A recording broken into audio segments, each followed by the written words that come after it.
Now, we had one point of view on WikiLeaks from Patrick Mercer, the Tory MP and former Shadow Minister for Homeland Security.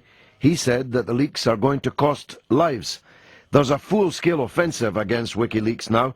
They've lost one server after another. Amazon, to their eternal shame, and they've certainly lost my business, have struck them off under protest from very right-wing American politicians.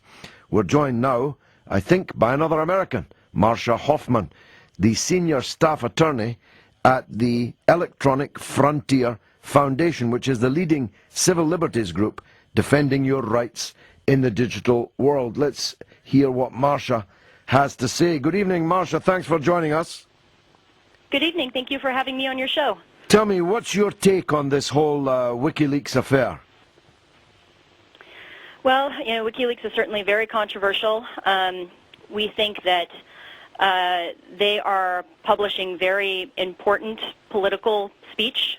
It's truthful. It's information that the public has a right to know. And there's a great deal of discussion these days about what can be done to stop WikiLeaks. And in the United States, at least, the First Amendment to the United States Constitution protects the right to expression that WikiLeaks is exercising. And to the extent that the United States government, for one, would ever want to do anything to try to take WikiLeaks offline, we think that that would be an unconstitutional prior restraint, or an attempt to keep speech from being made before it can be made. And so, we think that the United States government would have a very difficult time doing anything to stop WikiLeaks. Well, I don't know. He might be better engaging you as his attorney, Mr. Julian Assange, because from what I can hear on Fox News and elsewhere, they're really out to get him. Some are calling for his execution, some for his assassination, others for his trial for espionage. Yeah, that's correct. A lot of people are making calls like this. And, there are very interesting tensions between the right to publish and the right to expression, and the content of speech that could arguably damage national security. The Supreme Court in our country decided a very interesting case in the 70s involving the question of whether a couple of the country's most prominent newspapers could publish classified information that had been leaked by a government whistleblower. And our court decided at that time that unless there was a demonstrable and imminent national security threat, which the government couldn't demonstrate, the speech had to go forward. And that's the line that we've drawn. Now, what about Amazon, Marsha? They ran away at the first puff of gunsmoke from Joe Lieberman and axed WikiLeaks off their server. What kind of example is that? Yeah, we were very disappointed to see that.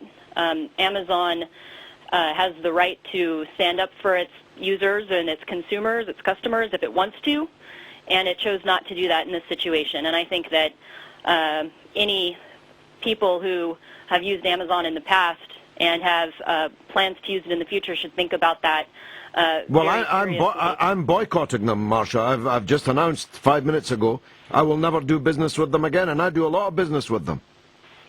Yes, I have myself. I've always liked Amazon a great deal, but I think that a company like that ought to be committed to encouraging the marketplace of ideas and protecting controversial speech. And deciding to run away at the first sign of criticism when somebody doesn't like another speech, I think is very concerning. Now, WikiLeaks is being hunted from one server to the next. I understand they're operating out of a Swiss server at the moment. Is that right? That's my understanding, too. And is that likely to go the same way? I mean, is there a possibility that WikiLeaks, on what we thought was the absolutely free cyberspace, might actually be silenced by these kind of actions? Well, it's certainly been interesting to watch all of the activity over the past few days. with various companies taking actions to shut WikiLeaks down in one way or another, but the fact of the matter is the information is still out there and WikiLeaks is still running.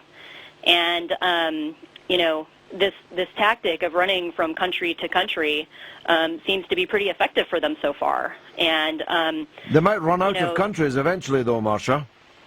They may, but you know the nature of the internet is such that once information is out, it can be copied and hosted by all sorts of other servers, and just because you shut down one server doesn't mean that that information isn't available somewhere else. And you know, I think that as far as the information that WikiLeaks has already published, the horse is certainly out of the barn. Yes, there's not much to be done to take that back. No, that's true, but there's 250,000 documents, and I dare say we haven't yet seen all of it. And of course, WikiLeaks is not a new kid on the block in this sense. They already have at least two very significant achievements to their name. They released the footage of the US military helicopter shooting civilians on the ground in Iraq and crowing and laughing about them as they fell dead. Two of the people who were killed and injured were Reuters cameramen, unknown to the pilots at the time. And then they revealed in a second tranche the kind of industrial scale of torture going on in occupied Iraq and occupied Afghanistan. So these are people who should be defended, in my opinion. Well, I absolutely support their right to publish speech that is truthful and that contributes to the public debate about the propriety of government actions. And I think that that is the speech that is the most important to protect. And I think until the government is able to point to certain things that actually have a demonstrable impact on national security, there is no reason to attempt to penalize WikiLeaks in any way for this. Marsha Hoffman, thank you very much indeed, Senior Staff Attorney at the Electronic Frontier Foundation. Sounds like a good outfit.